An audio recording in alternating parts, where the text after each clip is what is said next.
Good morning student. पूर्व के video में हमने शक्ति और सत्ता के बारे में चर्चा की है। आज इसी से जुड़ा हुआ एक और अवधारणा है वैधता, या जिसे लेजिटिमेसी कहा जाता है, उसके बारे में हम कुछ चर्चा करेंगे। वास्तव में वैधता शक्ति और सत्ता के बीच की एक कड़ी मानी जा सकती है। मानव संबंधों के क्षेत्र में यदि शक्ति को वैधता का सहारा मिल जाए तो उसमें स्थायित्व आ जाता है, ऐसा माना जाता है। यदि उसकी वैधता नष्ट हो जाती है तो वह निराधार हो जाता है और ज्यादा दिनों तक नहीं टिक पाता है, क्योंकि कोई भी शासक शक्ति के सहारे धरती पर शासन कर सकता है, परंतु वैधता के सहारे वह लोगों के हृदय में शासन करता है। In other words we can say that वैधता ऐसा तत्व है जो पाश्विक शक्ति को मान्य सत्ता के रूप में ढाल देता है और फिर लोग उसके आगे स्वेच्छा से सर झुकाने लगते हैं। जो शासक लोगों के दिलों को नहीं जीत सकता, उसके आदेश जल्दी ही अपना प्रभाव खो देते हैं। इसी कारण से माना जाता है कि जो नृशंस शासक भी, जो टायरनिस्ट शासक होते हैं, जो अपने आप को उचित ठहराने का प्रयास करते हैं, तो वो भी लोगों की, चाहे वो धार्मिक भावनाओं से हो या झूठे प्रचार से हो, लोगों के दिलों में शासन करना चाहते हैं।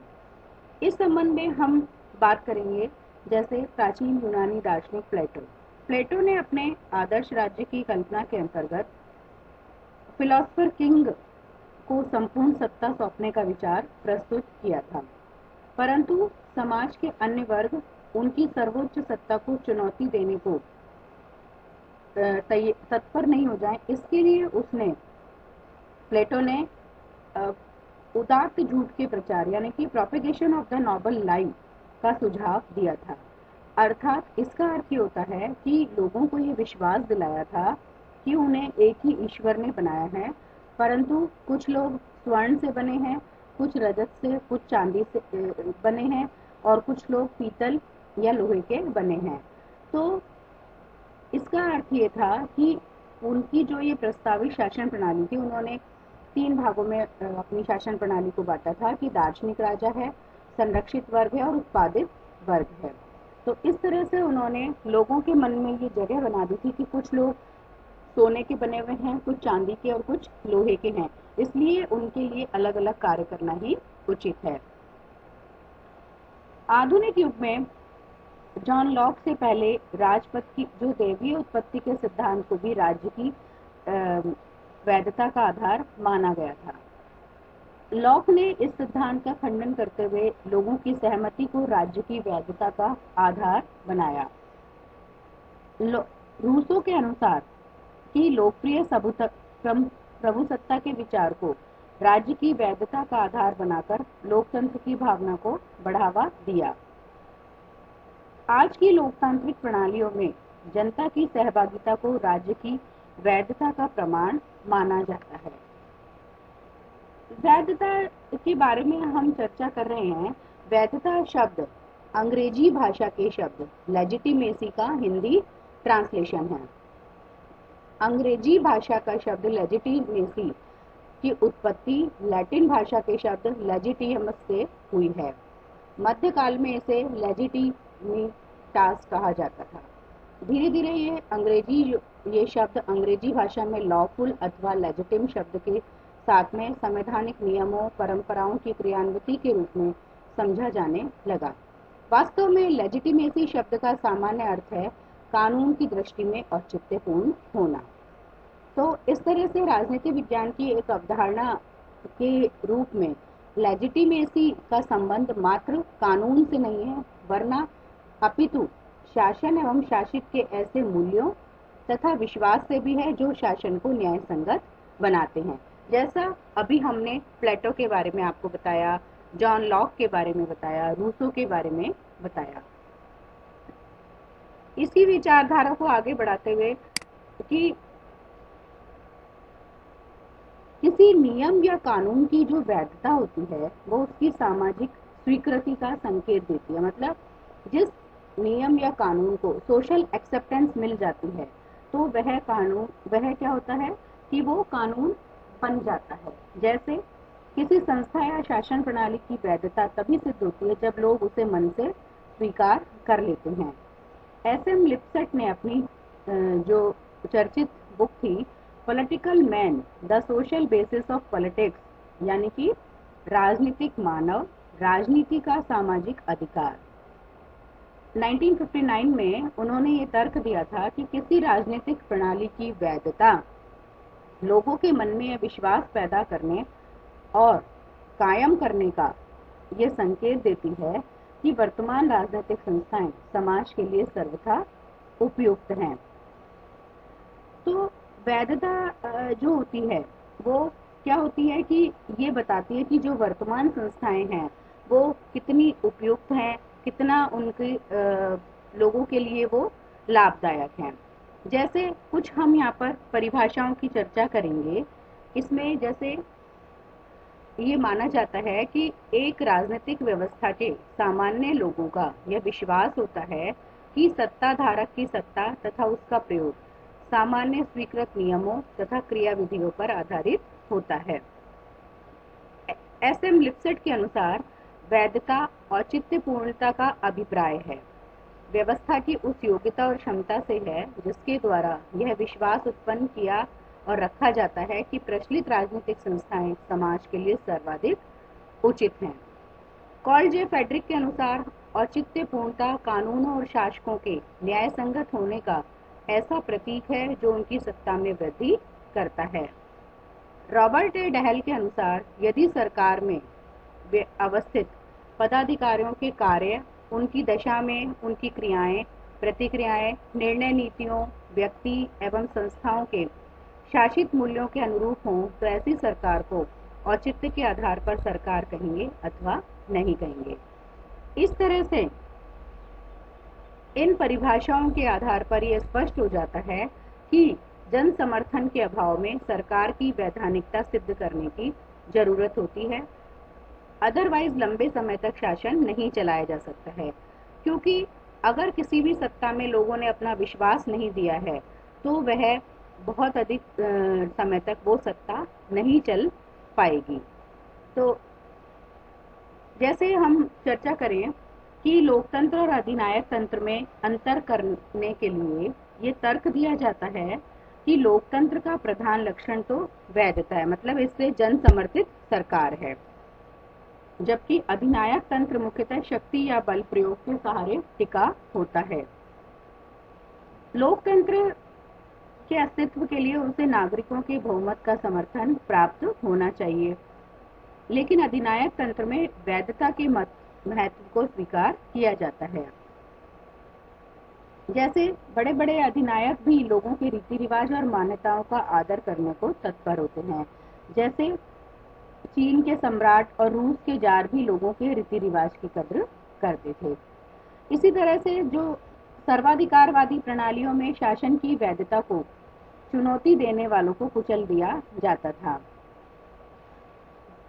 तो साम्यवादी चीन में 1989 में जब छात्र छात्राओं ने लोकतंत्रीकरण की मांग को लेकर प्रदर्शन किया था तो उन्हें गोलियों से भून दिया गया। इससे क्या हुआ कि विश्व जनमत की दृष्टि में चीन की प्रतिष्ठा को भारी धक्का लगा, और जबकि इसके विपरीत भूतपूर्व सोवियत संघ में मिखाइल गोर्बाचोव ने 1985 से पेरेस्ट्रोइका मतलब और ग्लासनोस्ट दो खुलेपन की नीतियों की शुरुआत की थी।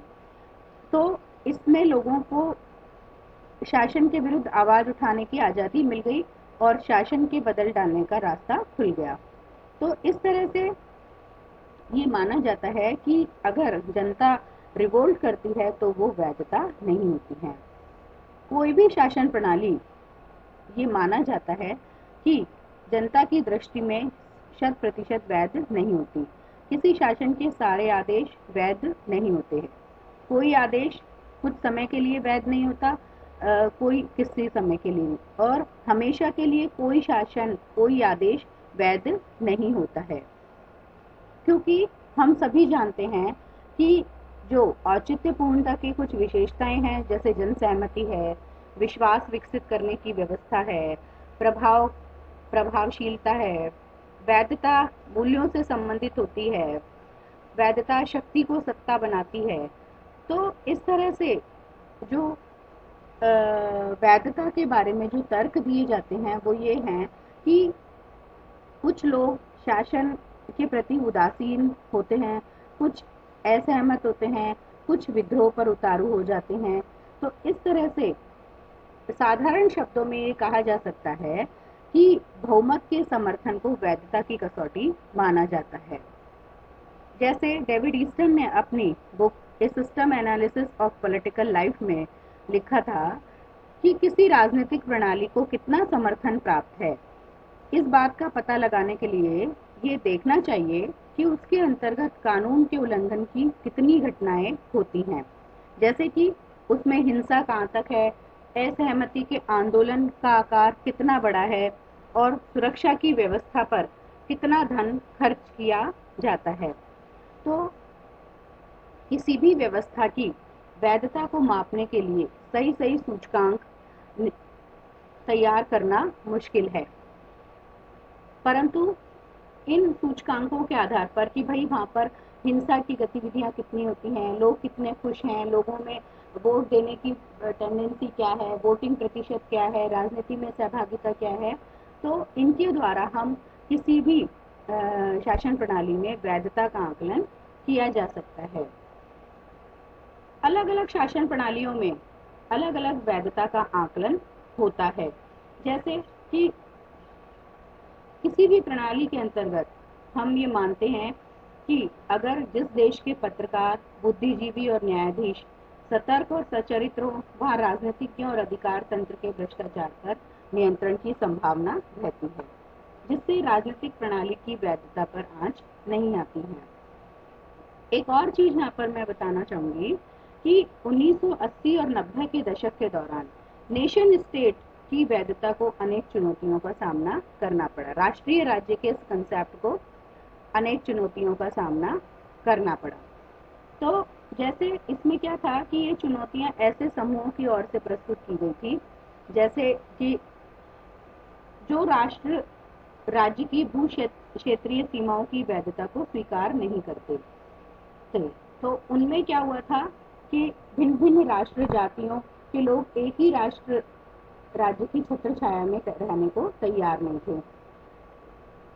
दूसरी बात है कि यूरोपीय यूनियन बनी, जिसमें राजनीतिक संगठन का निर्माण हुआ और उनकी जो छोटे छोटे यूरोपियन कंट्रीज थे वो इनके अंडर में नहीं रहना चाहते थे। तो बहुत सारे जो यूरोपियन नागरिक थे वो इसकी वैधता को स्वीकार नहीं करते थे। तो इस तरह से राष्ट्रीय राज्य को खतरा उत्पन्न हुआ। तो अलग अलग स्कॉलर्स ने अपने वैधता के अलग अलग प्रकार बताए हैं, जैसे कि दाहल के अनुसार उच्च स्तरीय वैधता है, निम्न स्तरीय वैधता है। फेरेरो के अनुसार 4 प्रकार की वैधता पाई जाती है। मैक्स वेबर ने 3 प्रकार की वैधता की चर्चा की है, बौद्धिक वैधता, परंपरागत वैधता और करिश्माई वैधता। इन सब के बारे में जो है वो इनके नाम से ही, जो इनके हेडिंग है उनसे पता चल जाता है कि बौद्धिक वैधता का अर्थ होता है कि शासन के जो नियम हैं, उनके नियम उच्च अधिकारियों ने जो नियम बनाए हैं उनकी तर्क संगतता पर जो है वो आधारित होती है। और परंपरागत वैधता का अर्थ होता है जो चला आ रहा है उसको विश्वास देना। तो इस तरह से वैधता जो होती है वो मेनली वो जो पूर्व में मैंने आपको बताया कि अगर कोई भी शासन व्यवस्था में जन सहमति का रुख है तो वह लंबे समय तक चल सकती है, अदरवाइज उसमें लगातार गिरावट आ सकती है। और वैधता जो अर्जित की जा सकती है वो इस तरह से हो सकती है जैसे कि संवैधानिक व्यवस्थाओं का निष्ठापूर्वक पालन किया जाना चाहिए। वैधता को बनाए रखने के लिए जनता की पत्रकारों की जो है वो स्वतंत्र भूमिका हो, स्वतंत्र और निष्पक्ष न्यायपालिका हो, लोकतांत्रिक मूल्यों में विश्वास हो, सत्ता का विकेंद्रीकरण होना चाहिए, सैनिक सत्ता को राजनीतिक निर्माण में हस्तक्षेप का अधिकार नहीं रहना चाहिए। तो इस तरह से ये माना जा सकता है कि जो वैधता है इसके द्वारा अगर सरकार को हम ये देखना चाहें कि वो किस तरह से कार्य कर रही है, जनता अपनी सहमति देकर सत्ता को वैध बनाती है। और शासन का विरोध अगर सरकार को करना पड़ता है तो वह सरकार अपना विश्वास मत खो देती है। तो ओवरऑल हम ये कह सकते हैं कि जनता पर अपना नियंत्रण उसके हृदय में शासन करके ही किया जा सकता है। Thank you.